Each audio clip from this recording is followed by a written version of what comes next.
Hello and welcome to PCMag Live. I'm Dan Costa, he is Sascha Segan, and we are joining you live from New York City, a very snowy New York City today.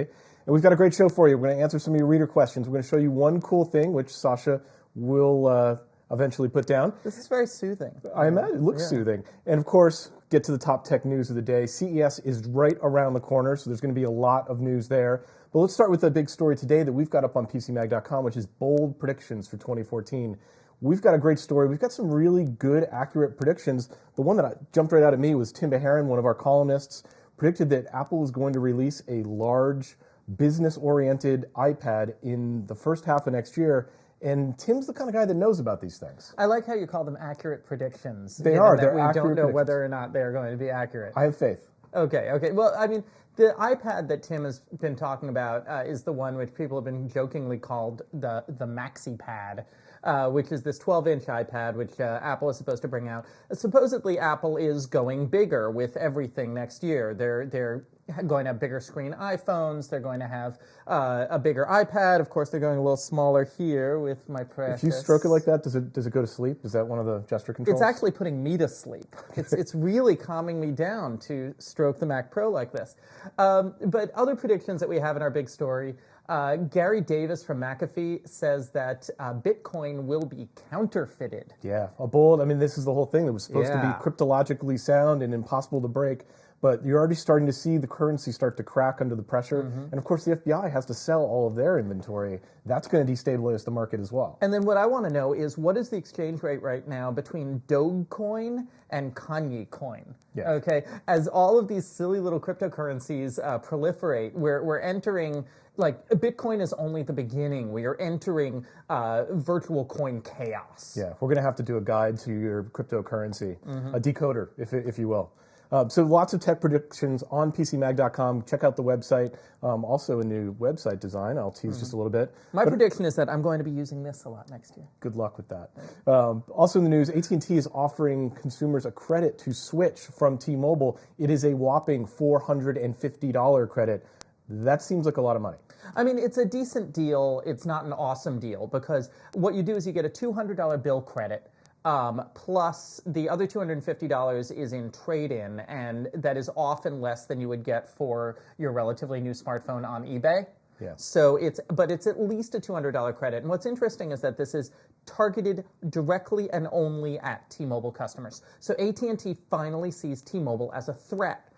This is amazing. This is a complete transformation of the industry from 18 months ago. And it shows, of course, why SoftBank should not be allowed to buy T-Mobile, because T-Mobile is competing. They're disrupting the industry. AT&T, this much bigger carrier, is fighting back. And we need to have this level of competition maintained in the wireless industry for consumers to get the benefits from it. I'm going to go ahead and predict that you will make that same charge and that same claim again in a future PCMag Live.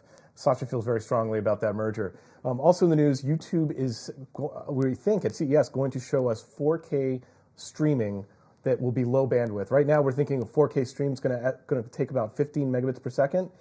YouTube thinks they're going to pull something out that actually decreases that substantially.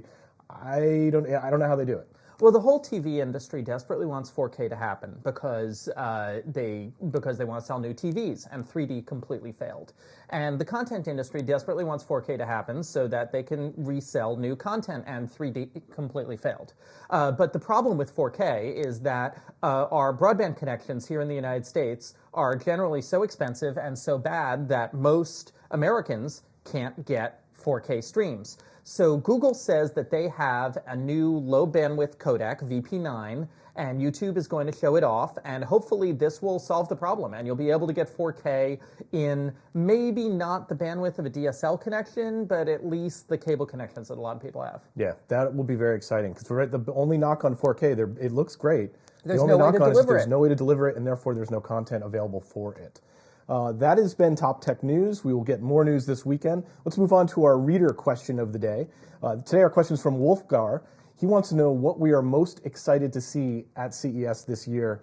I think that 4K YouTube stuff's pretty cool, but what are your summer picks? Well, I mean, I'm just excited with some of the stuff I'm going to be doing at CES this year. I'm going to be running around the show, talking to some top CEOs of big tech companies, asking them 5 quick questions and putting it on video. It's going to be a really new approach for us. You're going to be able to see the perspectives of some of these really top tech leaders in bite-sized chunks. And it's going to be very different from looking at, admittedly, all of these really cool smartphones and tablets, which we're also going to be doing. But it's a really new initiative for us here at PCMag. Yeah, they're sort of ambush interviews, and I think you're going to get some truth out of these guys because they're not going to have time to prepare. They're not going to have the questions in advance. They're going to be running around. I think you're going to get some good stuff there. I know this is cliche, but I love seeing the big TVs, 110 inches, curved OLED. 4K. I just love standing in front of the big TVs, even though they're not going to reach the market for 6 months. I just think it's one of the best things in the world, and not everybody. If you don't go to CES, you don't see those TVs for years. So it's just something. I'm a TV guy. I love seeing that. So that's what I'm looking forward to. Now it's time for one cool thing. We test thousands of products here in the lab in New York City. Every day we take one thing off the shelf and show it to you live. This is one of the coolest things. We saw this 6 months ago when Apple first took it off the shelves, but to actually hold it in your hands. Sascha barely wants to let it go. It is the new Mac Pro, and it is a thing of beauty. Yeah, the Mac Pro is an excellent high-end desktop workstation PC in just an incredible design. This design is amazing. Not only is it compact, not only is it cool, but you can replace the RAM really easily on the side here. iFixit did a teardown to show that professional installers, not your average user, can also replace the CPU and GPU in this little case, and it just can be configured with tremendous workstation power. Yeah, I have said it many times. This is the most beautiful workstation I've ever seen. And that's what it is. It's a workstation class device. Prices start at $3,000, but of course, you don't want the $3,000 one. So as a lark, we went and tried to configure the most expensive Mac Pro, and I'll ask you the price. This has got a 3.3 gigahertz, 6-core chip, 64 gigabytes of RAM, a terabyte of hard drive, the highest-end graphics card. No hard drive. No. SSD, but a terabyte. Yeah. How much do you think that costs? High end, just the system, no monitor. It's only the 6-core, not the 12-core? Just the 6. Okay, $8,000. $7,100.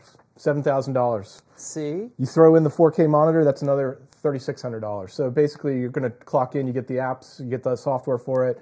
You're going to come in about $12,000 for a fully equipped workstation. One thing I actually find a little funny here is that, so the base model of this is $3,000, right? I feel like throughout my entire life, a base model workstation class PC has always been $3,000. It's pretty much the it was $3,000 in 1983. It was $3,000 in 1991. It's $3,000 now. But wow, you get so much more processing power now for $3,000. You can read all of our benchmarks. We did a full review on this, spec'd it out. We're pretty impressed by it, as I think you can tell. So check out our full review on PCMag.com. That has been PCMag Live for today. Next week, we will be in Las Vegas reporting from CES. There will be a show every day. There will be a CES landing page. There will be news. There will be products. There will be CEO interviews. Tune in to PCMag.com next week for our CES coverage. Thanks for joining us.